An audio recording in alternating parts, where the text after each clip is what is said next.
First of all, how many of you have ever tried or utilized some kind of a budget in your life? Most everybody. How many of you have failed in that attempt once or twice? Right. And it's a common thing to do. And a lot of times people view budget as a bad word. They view it somewhat as a negative, with a negative connotation and so forth. Oh, that means I can't spend money on this or that. And really, if you do it correctly, the opposite is true. A budget should be freeing, and a budget should allow you to know, oh, I can spend money on this. I have the money for this when certain things pop up or emergencies pop up. And so I hate the word budget, and I recommend that people change their mindset and the word itself from budget to something a little more positive, like a cash flow system or a spending plan. So it's less restrictive in those sense. So this is my spending plan. And a lot of you like to spend, so you're going to, well, I want to make sure that you are able to spend the money that you want to spend when you need to spend it. And that's what really budgeting should be, or cash flow spending should be. So I want to talk a little bit about some different techniques and things. There's no one correct way to do it. Everybody is different. Everybody's lives are different. Their income situation is different. And so you need to find a method of budgeting that really suits your style, suits your personality as well. There's a lot of different ones out there. I'll hit on a few of them, but you find the one that looks best for you, or a hybrid of 2 or 3. You can certainly incorporate things and just come up with your own ideas. You can get as complicated or as simple as you want. Some people have QuickBooks or Microsoft Money or something like that, to where they chart everything and they have the graphs on how much I spent on groceries on this month and this and that. And some people like that type of system, and there's nothing wrong with that at all. It just depends on how much effort you want to put into it. I like to keep things pretty simple for myself, and in fact, I still use a paper ledger for my personal expenses, and believe it or not, my business is founded on a paper ledger. Every year, my partner and I sit down in December and budget for the coming year, put it on paper. Now we have QuickBooks and everything too, that we have somebody come in and do those things, but it all starts right here, and this is how we plan, and I'll show you a little bit about that and how it works. In order to get a budget going, you have to know where you're starting from, and that's what we want to talk about today. I have a few handouts here. I'll give it around and you can take some and pass them down. In order for any budget or spending plan or cash flow system to work, you got to know where your money is going. There's just no way about it. If you don't know where your money is going, any budget or spending plan or cash flow system will fail. So you need to be able to accurately predict or record where your money is going. If you get paid bi-weekly or monthly or however you want to do it, most people choose to go with a monthly formula because most of our bills are monthly, and that's what I recommend a lot of people start out with. Now you might have seen sheets like this. This is one that we made up. We make all of our clients go through this, and it doesn't matter to us if the client makes $5,000 a month or $50,000 a month. Somebody, if they make money, they need to go through a budgeting or a cash flow analysis system here. And so let's take a look at this real quick and cover a few areas. As you see, we've put it into 11 different categories, and most of these will actually fulfill most of everybody's spending needs and spending habits throughout a common month. And there's some areas in there where you can add in some additional things we might not have thought of. But this is where a lot of people get either real loose on their numbers and not entirely accurate, or they'll maybe put down a few items. Oh, I spend this much on rent, this much on utilities, this much on groceries, and just the big things, but they forget the small things. Well, the small things add up quite a bit sometimes, and if they're not added into your spending plan, they're going to end up biting you in the behind. So we try to account for just about everything. I won't go over every little bit of this, but you'll notice each section is categorized. Number 1, housing. The things that are associated with your housing and so forth, rent or mortgage payment, if you pay your taxes separately outside of the mortgage, homeowners insurance, furnishings and things like that. A lot of times people don't budget for furnishings and so forth. You have your utilities, cell phone bill, cable, TV, satellite, and all that kind of stuff is all in there. Basically, you just put in your monthly expenses, what you normally spend on those individual categories, and add them up on the bottom line for your total housing. The second area is debt, things that you might have. If you own rental property that you're paying a mortgage on that, home equity loans, credit cards. If you're paying off a credit card with a revolving balance and you're putting a certain amount of money each month on that, add that in there. I do want to caution you on this. A lot of people use their credit card for ongoing monthly expenses like gas or groceries or whatever, and they just, well, I'll just pay it off every month. That's fine if you do that. Don't add that number in here because we account for gas and groceries elsewhere in here. How you fund it is your business. If you fund it with credit card, as long as you're paying that off each month, don't double up your expenses here is my point. But this is for revolving credit that you're paying down. If you have that number there, you put it here. Car payments and so forth. On the food, clothing, and personal. Well, groceries, we all generally budget for groceries and maybe even dining out. But you look in there, do we have a category for jewelry and accessories? You ladies always like to look great and you do a great job at it, but you need to budget for that too, because if you're walking through Macy's and see that nice necklace, you know, for 60, 80 bucks or something like that, I want you to have the money in there to get it, right? If it's not accounted for, it comes back to bite you later. Childcare and things like that are for children that are in daycare and so forth. Personal care, a lot of people don't budget for things like hair and nails and so forth. You get your nails done once a month, there's 40, 50 bucks sometimes. Put it in your budget. Make sure it's there. Don't just say, oh, that's an extra thing. No, the thing about a budget is you want to put it in there if you want to spend it on yourself. Account for it. Now, if you don't spend it, that's great. It's just still there for you. So don't chinch yourself is what I'm trying to say on these things. Don't say, well, I spend, you know, 150 on personal care, but I could drop it down to maybe 100. Don't do that. Okay? Don't limit yourself right now on the first go through. Be honest with yourself and put down the numbers you would normally or like to normally spend. Because what we're trying to get to as we go through all these categories, I won't go through them all, but on the back, you'll see in the lower left-hand side here, numbers 1 through 11, this is where you'll put the totals for each of these sections in here and add up the number at the bottom. And these are the total costs of the normal expenses you would like to spend or do spend each month, including just about every category that you need. This is the only way you'll be able to get a full look at everything that you spend or want to spend and get it down to the dollar, as close to the exact dollar amount as you possibly can. Only when you have that information and have that direct number can you then begin to plan for yourself, make sure you have what you need month to month, but go beyond that in that, okay, what if I wanted to save more? How much extra do I have now to save for myself? Put in my IRA, save for retirement or save for the vacation, things like that. You've got to know where your money's flowing in order to control it. And this sheet does exactly that for you. Now, if you get to the point that your expenses are such that it's a larger number than your monthly income, well, now we got a different situation. At that point, you might want to come back and look, and let's be a little more realistic, maybe adjust some numbers and see if we could get that number below the monthly income or so forth, and make the adjustments as needed. If it's impossible to do that and you're still needing to make these expenses and you're going into credit card debt and so forth, well, you need to get a job that pays you more money. Or we need to talk about some other opportunities in life and that type of thing. But basically, this will help you get to the bottom line number here. Okay, now we have the number. What do we do from there? Okay, I spend X number of dollars per month and I make X number, and so everything's should be all right. You've been a little more detailed in this sheet than maybe previous budgets, so you know where the money's going.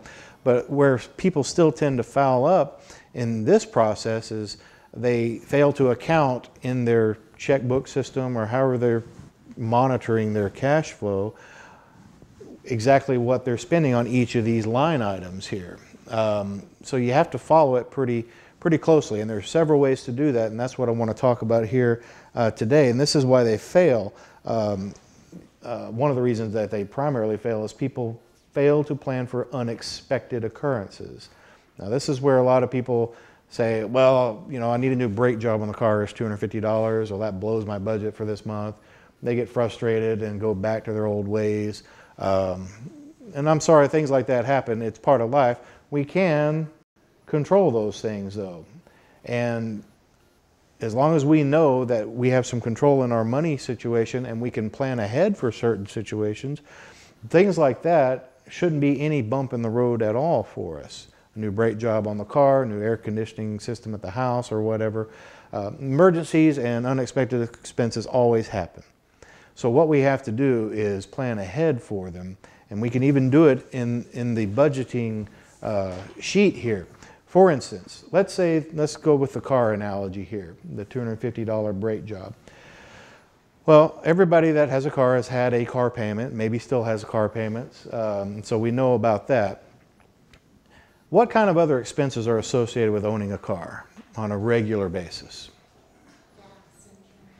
Well, gas is a monthly, insurance, tires, upkeep, inspection, oil changes, washes, exactly, if you want to budget that in. Okay. All right, let's go with all of these items. All right, so we have a car, we got a car payment. Now, insurance is one that was brought up here. All right, these days, most people tend to pay their auto insurance monthly, and that's okay. It fits in your monthly budget. It's easy to take care of. Sometimes, some insurance carriers may offer a small discount if you pay it 6 months at a time or a year at a time. And some people choose to do that rather than having another monthly bill. Okay, but sometimes when that bill comes, I don't want to take the whole, let's say if it's $1,200 a year, I don't have right now $1,200 to do that. Or maybe I don't want to have that unexpected bill come up, because you never know when they're coming. You know it's once a year, but you always forget, oh, this is the month the car insurance is due for the year. Well, a lot of people, what they'll do, if you have an annual or semi-annual expense, is take that amount, let's say it's $1,200 a year, just divide it by 12, $100 a month, put $100 on your budget here a month. And even though the insurance bill is not due that month, you're holding back technically $100 in your checking account each month, not spending it. Now, this is the concept. Okay, you're accounting for it in your budget, and you're putting it back. And I'm going to show you how to hide it from yourself. That's the important part. I'm going to show you how to hide it from yourself. But you put it back and not pay it, but you account for it in your month so you're not spending it. So that when that bill comes at $600 every 6 months or $1,200 every year, when that bill comes, oh, time to pay the bill. I look over here in my insurance budget. I got $1,200, write the check, boom, there it goes. And there's a lot of things in life that are like that, such as car insurance, life insurance. Some people pay that annually. You can budget like that. Annual occurring things, if you know what you need to spend annually or what you would like to spend, like Christmas. Okay, let's say I want to spend $1,200 a year at Christmas, but I can't spend it all in December because I'll blow my budget. Well, put back $100 a month, obviously. It's like the old Christmas club that banks used to do and so forth. But again, we get back to that one point, hiding it from yourself. I'm going to show you how to do that in a minute, so don't worry about that. But the concept, put enough money back per month to handle the annual expenses. Now, the car, let's get back to the car. You mentioned several things. Well, oil changes. You got to do those, what, every 3 months or so for the most people? So 4 times a year, costs about $30, $40 if you get the full service or so. So $160 a year for car, $50 for the car tag, maybe $50, $60. Inspections, another, what, $35 now these days? Something like that. Tires don't go out every year. They may last 3 or 4 years depending on your travel habits, but you can kind of project out over, this year I'm going to need to spend, $300 on just regular car upkeep. And just in case there's a mechanical thing I need to take care of, that could be another couple of hundred throughout the year. So $500 for car maintenance, car upkeep, and etc. Well, you take that $500 or $600, let's say $600, and divide it by 12, $50 a month. You put that $50 back, hide it from yourself, And so that when the oil change is there, you've got a little kitty built up here to help cover that. When that inspection comes due, you put that in there. Over a period of time, that little account that builds up so that if the brake job comes and it's $200, you take it out of there instead of the normal operating monthly expenses. You have it already. So it's paying forward the things you know are going to be coming anyway and accounting for it month to month in your ordinary monthly budget. You have to do it that way if you want to stay ahead of the curve and stay ahead of the bills that always show up. Christmas, like I said, is the same thing. That's the #1 month for credit card debt increases in this country is Christmas, which is fine if you've already got the money back and you want to pay it off in January. But if you let that thing roll, you're just digging the hole deeper for yourself. So pre-plan in January to go ahead and pay for Christmas a little at a time, and little by little you'll have that money built up by the time you get to the point you need to spend it. Any questions on what we've covered so far? All right. So again, when you're talking about a budget here, there's two categories: the ongoing regular monthly expenses that we all have and we'll go with, and then the things that pop up throughout the year. Well, as I've said, if we can kind of pre-plan for those things that we know are coming, it puts us in a much better financial position, a much better financial shape to deal with them without having to go into debt for it or blow our budget each month and have to try and recover, which brings on frustration, which brings on feelings of maybe I'm just, there's a lot of self-esteem can be built into this for some people, and it can really affect your happiness, can affect your stress levels and so forth. Controlling your money can certainly decrease your stress levels. Now, when we get to the point that we're hiding money from ourselves, as I said, or budgeting for future expenses on a current monthly basis, how do we do that? Well, there's several methods. The most simple method I actually learned back when I was fresh out of high school, and even back then, as soon as you're 18 or out of high school, the credit card companies start nabbing you. Say, hey, here's this, and I thought, oh, this is great. I'm getting credit. Of course, back then, I said, well, you need to start establishing credit for yourself, and this is one way to do it. Of course, with the the impulsiveness of a teenager, you don't really look at the long-term consequences, and so I'd go out and spend a few bucks here and there on the credit card and so forth, until I got the first couple of bills. It's like, oh, it's $250. I don't have $250 to pay, with my part-time job in college, and I can only pay the minimum or pay the $30 or $50 or something.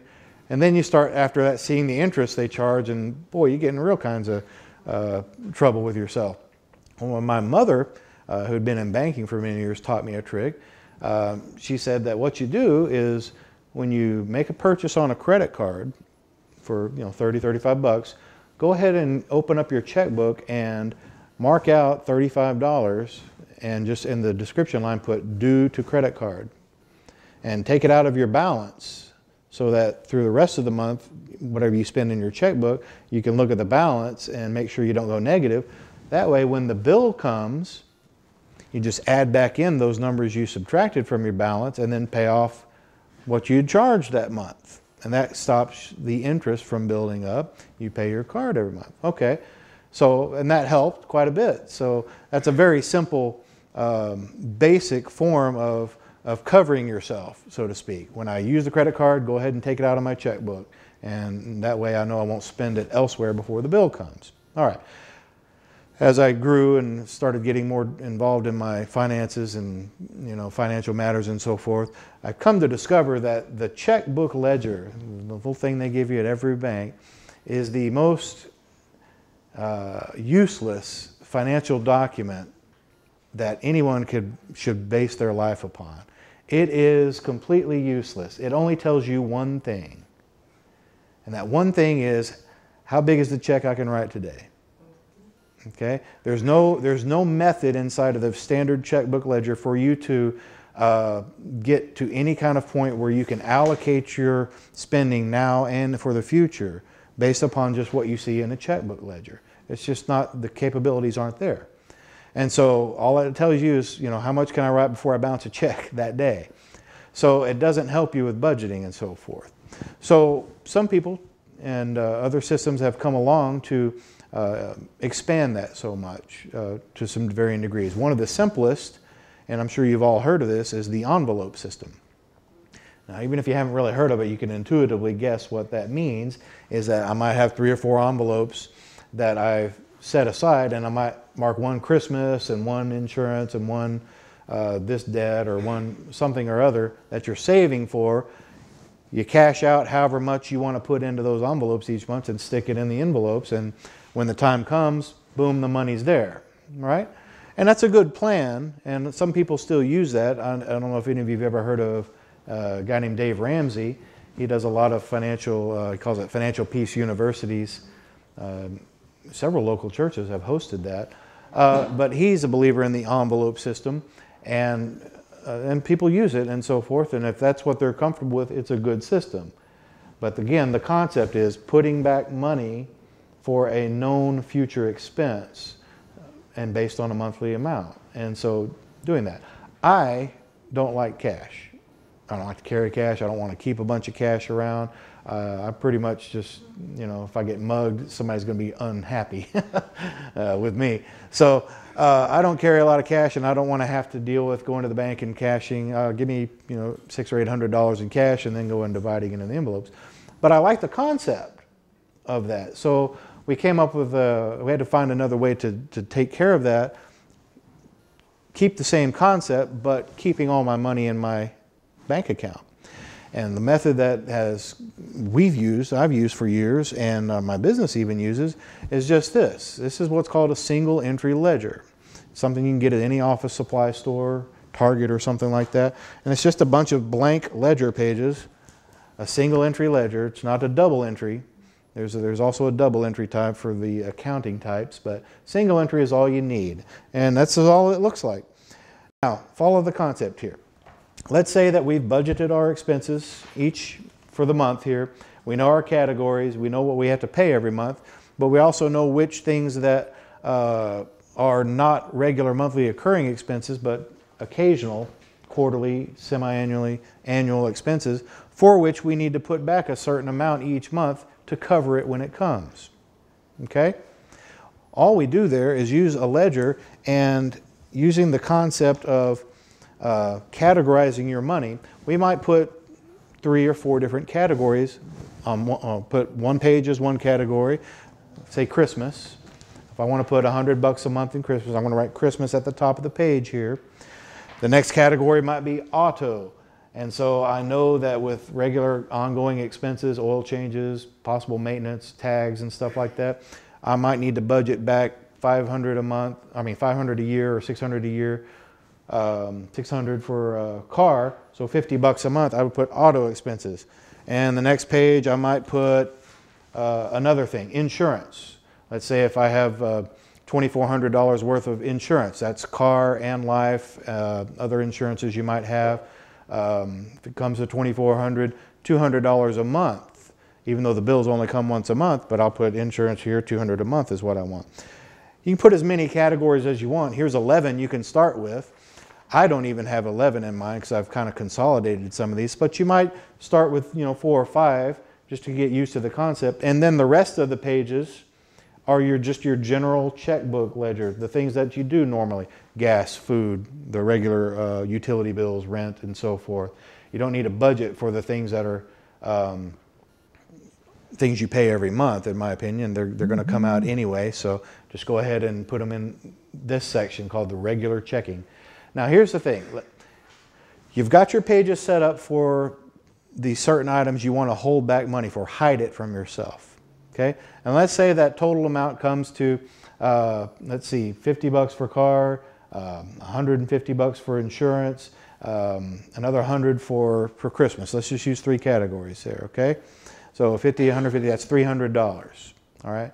We take our income that month and we put it in our regular checkbook section here, write our bills, or before you write your bills if you want, go ahead and transfer the money from this section of the ledger into each of the other sections for the money you want to hide from yourself. So once you make your deposit in here, add it up. All right, $100 goes to Christmas. So I subtract 100 from my general ledger page and come over to the Christmas page and add $100. Okay?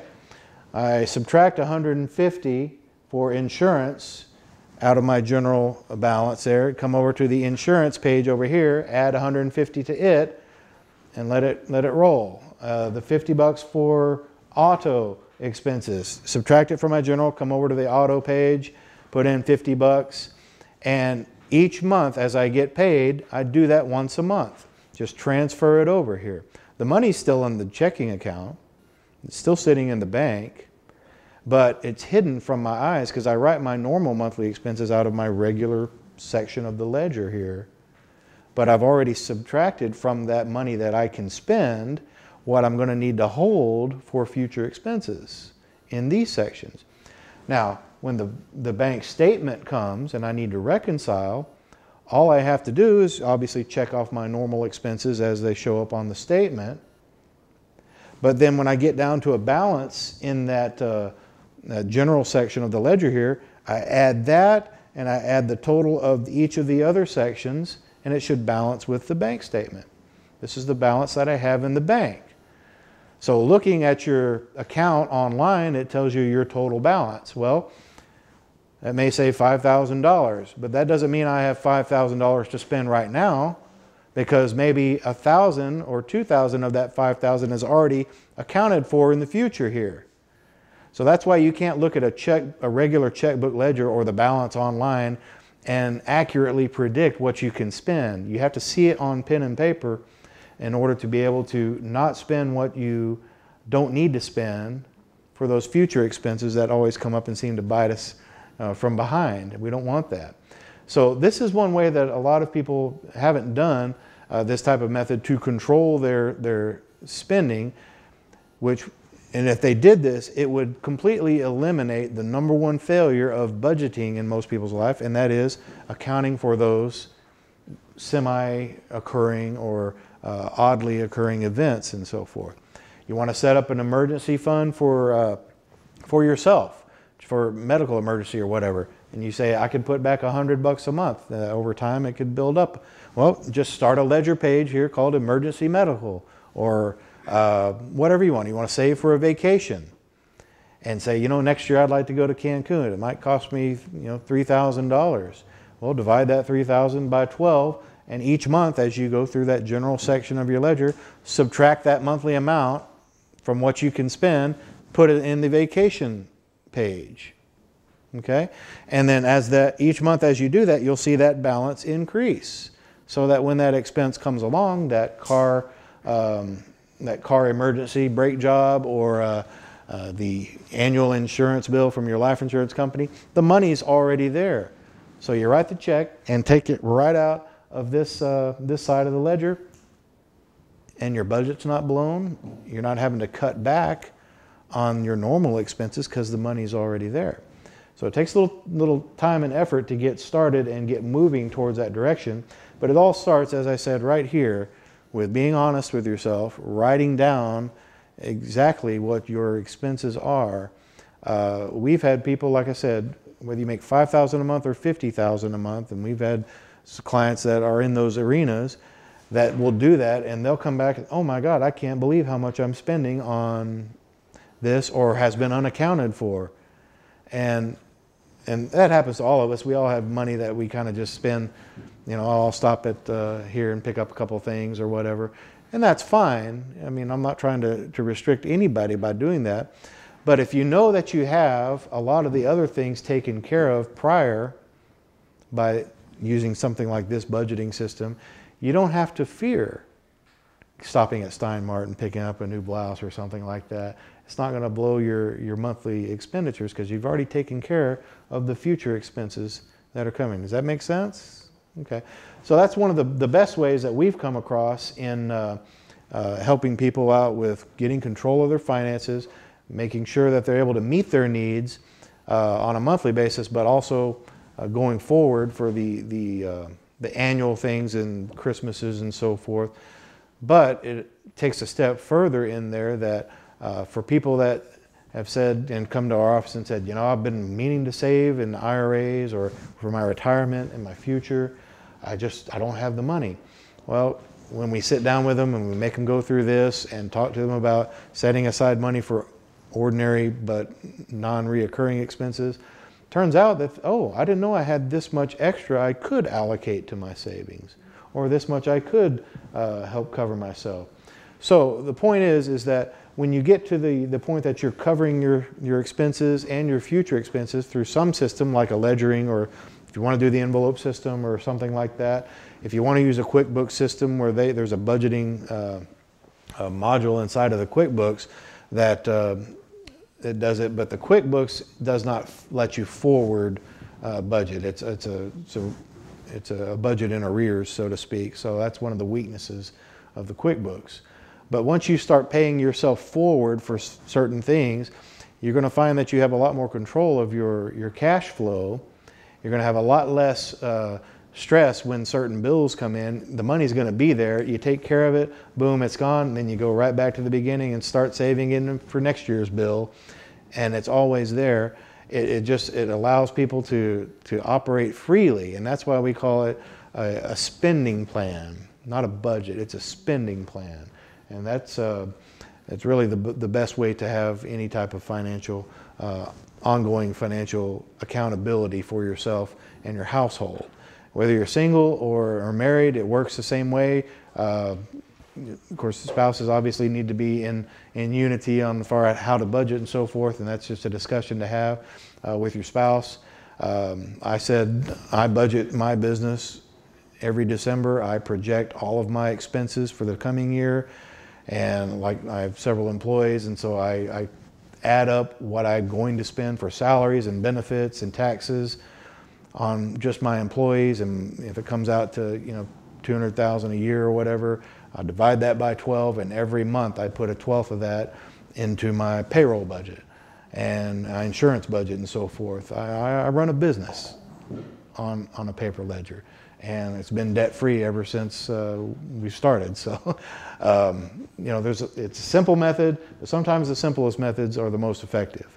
And so you can be as complicated as you want, or you can be as simple as you want. That's the beauty of this type of system. I've had people that come in and say, they itemize every future possible expenses, and they may have 14 or 16 categories in their ledger or more. And that's fine if they want to do that. Make it as simple as you want, or make it as complicated as you want, but make it comfortable for yourself is the primary thing. Make it usable so that as you go through it and you start to utilize the spending plan and the freedom that it has inside of there, that you'll begin to see that, I'm actually freeing myself from certain things that maybe have stressed me in the past. And there's a lot of freedom in that, and I hope that you can all enjoy that freedom here. And this is one of the ways to do it. Stress over money matters is the number one cause of disharmony or not bitterness, I'm trying to think of another word, but discord in households. It doesn't matter if they're married or not. If you're single with children, and money can still be a stressing matter. But getting control of it, knowing where it needs to go and how to spend it will be such a freeing experience for you if you haven't already done it. You'll feel a great weight lifted off of your shoulders, and that makes everybody more happy. It really does. If you're in a situation that you're paying down debt as well, sometimes it might be hard to pay forward some expenses now, but if you're in a situation where you're paying down debt, there is a couple of methods that can help you get out of that debt quicker. I'll be glad to share with you at another occasion or privately if you want. But if you are in when I say debt, I'm talking about revolving debt, like credit card debt, and even automobiles can be included in that. Some people consider that revolving debt. Mortgages and so forth, not so much. Everybody's going to have some type of a mortgage for some period of their life at least. But the credit card debt and in my opinion, card debt are easily eliminated if you want to focus on that, and I'll be glad to share some thoughts on that with you if that's something that's hampering. Because once you get free of that particular debt, it makes this type of budgeting so much easier and so much more freeing, And talk about another load of stress lifted off of your shoulders. Getting the debt taken out of there is going to do that. Any questions? Well, this could be pretty easily, transferred into a business. I mean, absolutely. Absolutely. This is what we use. People can come up with their own versions of it. You can change some of the words here. Feel free to do what you want with it. But it's a starting point. And the envelope theory is actually a really good one. But I think the challenges I've seen with that, people use that, is that you have two people who are operating out of the same account, then it's challenging on the personal end of the envelope. Well, let me address that real quick. And we have helped couples with budgeting and so forth. And there have been situations where it's been our advice to couples that you maintain two separate checking accounts, just because that's what needs to happen for harmony and peace. What you do, you have your checking account, you have yours. You need to come to an agreement on what bills get paid out of which account. That's a pretty easy conversation. I'll pay the rent and the utilities, you pay the groceries, and however you want to divide it up. And you're both comfortable with it, that's fine. That way, whatever is left, each of them can just do what they want with it. If they want to save a portion of each of those for Christmas, they can use the envelope system for themselves. The other can use a separate envelope system for themselves, or ledger for themselves, and so forth. But if that's what it takes to have harmony and peace in the marriage, by gosh, two checking accounts is the simple solution. It's not worth getting into a bitter or continuing bitterness or disharmony in a relationship because somebody's, well, we're married, we should have one checking account. That's the stupidest thing I've ever heard in my life. If you need two checking accounts, by gosh, do it. It doesn't mean anything other than that's how you're controlling your money. And no one should take offense to that in that marriage. In fact, again, that's a freeing thing. If money's a source of tension, dissolve the tension, get separate accounts. And you can still operate that way. You can still operate on a budgeting and a pay it forward type of system or an envelope system that way. But just take care of that stress up front and be done with it. Now, what has been the people that you've worked with when they're paying off debt? I've heard several different methods talked about. Is it the best to focus on loans with the highest interest first, or is it to focus on revolving first? There's a few different methods that are involved. Some focus on those with highest interest, some focus on those with highest balance, some focus on those that have the highest monthly payment. Mathematically speaking, I recommend focusing on lowest balance first. What you do is just write a list of your bills. Okay, you need three things. You need to know three things: your outstanding balance, your minimum monthly payment, and then the third column is you divide the outstanding balance by your minimum monthly payment, and you come up with a number. All right, maybe 9, maybe 90, or 20 or something, any number. Once you have those numbers, that dividend number, take those numbers and rearrange your list from lowest to highest. Focus all of your money. Pay the minimums on everything. Focus all of your extra money on the one with that lowest dividend number until it's paid off. And let's say if you're putting $200 a month towards it and it's $600, you'll pay it off in 3 months. Take that $200, you're already used to living without it. Take that $200 and roll it into the minimum payment you've been paying on bill number 2 in line. And if that was $50, now you're putting $250 on that, and whatever the outstanding balance was, until it's paid off. Roll that $250 down to number 3, and so on. It's called the debt snowball. Some people call it that. It's a rolling debt elimination system. There's several words for it. But mathematically speaking, that is the quickest way to eliminate debt from a just outstanding owed dollar amount. The amount of interest, if you focus on it that way and you are committed and dedicated to doing that until it's paid off, the interest rate doesn't matter. It becomes a moot point, because by the time you get down to that 3rd or 4th or 5th bill, you're socking away many hundreds a month or more on that. You really negate the effect of, if it were a higher interest rate card, you negate it backwards speaking. Backwards, so to speak, but you're concentrating on that balance, not the interest rate. It's the balance that matters, because that's what you owe. So snowball it down and get it done. And once that debt is eliminated, and let's say that last one you may have been socking away $1,000 a month on it, once it's done, well, you might have been in a year in this process, or two. I've seen people take 3 or more, but maybe you've been in a year or two of this process. You've been used to living without the $1,000 or $1,200 that you finally have put on that last bill. Once it's done, and unless you're just starving yourself, you can take that extra $1,200 a month and allocate it for future things that you want for yourself. Okay, now I want to go out a little more. Vacation home. Put it back in a car. Always, and speaking of car, always budget for a car, even if the car is paid off. Okay? Always budget for a car. Put back 2 or 3, whatever your payment is, even if it's paid off, you've been paying $300 a month on it or $400. Continue to put that money back in your ledger page or envelope system or whatever. Drive the car for as long as you want. I've had 4 cars in my life. I'm on number 4. So I drive until they die. I just do. I've always had that habit. I'm maybe breaking myself out of that habit before long,